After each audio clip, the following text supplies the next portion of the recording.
Hi friends, today we're back reading Toy Academy 2, Ready for Action for 2nd grade.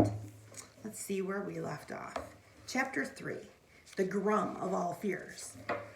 Are you ready? Professor Goldhawk asked with a smile.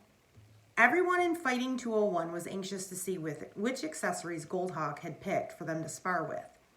They'd just finished mastering the water pistols and sponge swords of the H2O No Water Fighters toy line. Grumbolt was glad they were done with those, as every water fighter's accessory sprayed water or shot bubbles, and that really did a number on his cloth exterior. Goldhawk opened a large collector's case and the students got excited. They'd be using booster armor.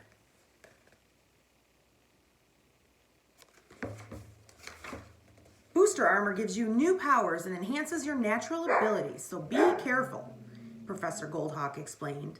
Everyone find armor that fits your mold. Micro found her armor and immediately lifted her classmate Tank Face above her head like it was nothing.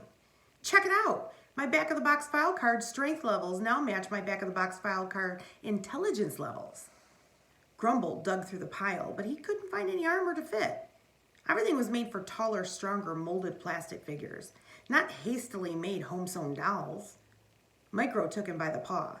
I know one suit of armor that'll fit you. Sure enough, she did. It was a Veggie Warriors original. Veggie Warriors were a discontinued line of toys intended to make vegetables cool for kids. It did not work out.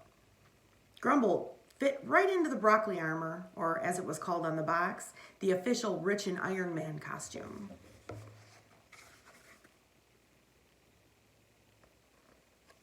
You see Grumbolt? Grumbolt sighed. Micro thought it was because he was dressed as broccoli, which would dampen any toy spirit, but it wasn't just that. Grumbolt was still hung up on his failure at the racetrack. Maybe I should go back to being a plush, he said. Go back to hugging and whatnot. What? Micro couldn't believe her ears.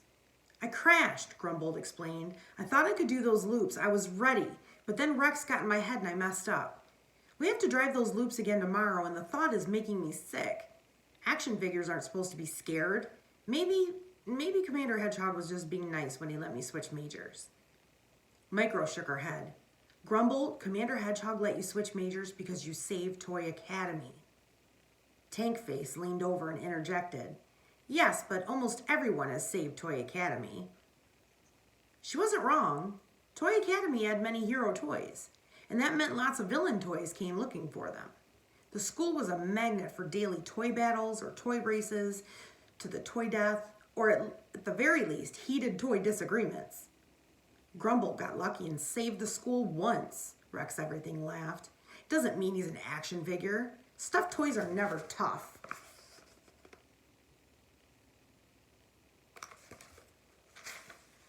Micro whispered, what about teddy bears?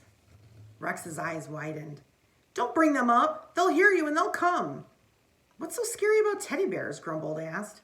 I saw some in a toy store. They seem cuddly. Oh, they like to cuddle all right, Micro said. They live to hug and squeeze, which is fine if you're a giant human. But here in Toy World, those monstrous beasts crush anything they get their paws on. They're kept in the highest security area of Playville Zoo, behind thick plastic doors. So yes, Rex, stuffed animals can be tough. What do you know? Rex stammered. You're barely an action figure yourself.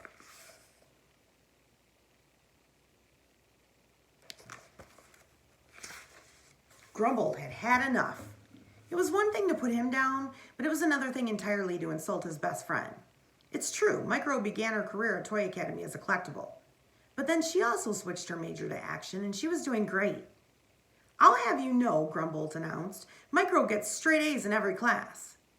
Not every class, Micro said. Not since I changed majors. She gets straight A's in most classes, Grumbolt declared. I'm getting mostly B's, Micro mumbled. Grumbolt shrugged. Micro is getting the letter closest to A in every class. Besides, remember when she just lifted Tank Face above her head? That was crazy. That was the booster armor, Rex shot back. The minute she takes it off, she's back to being a loser. Rex walked away, satisfied that he had made all parties feel rotten.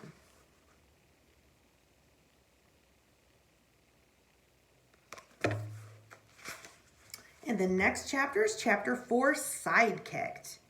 I wonder what they're going to decide in that chapter. What do you guys think? Do you think that Grumbold's going to make it as an action hero, or do you think that he should just be a plush? Think about that this week, and next week we'll read chapter 4. I hope you're all doing okay. Miss Coach misses you very much. Have a good week. Bye-bye.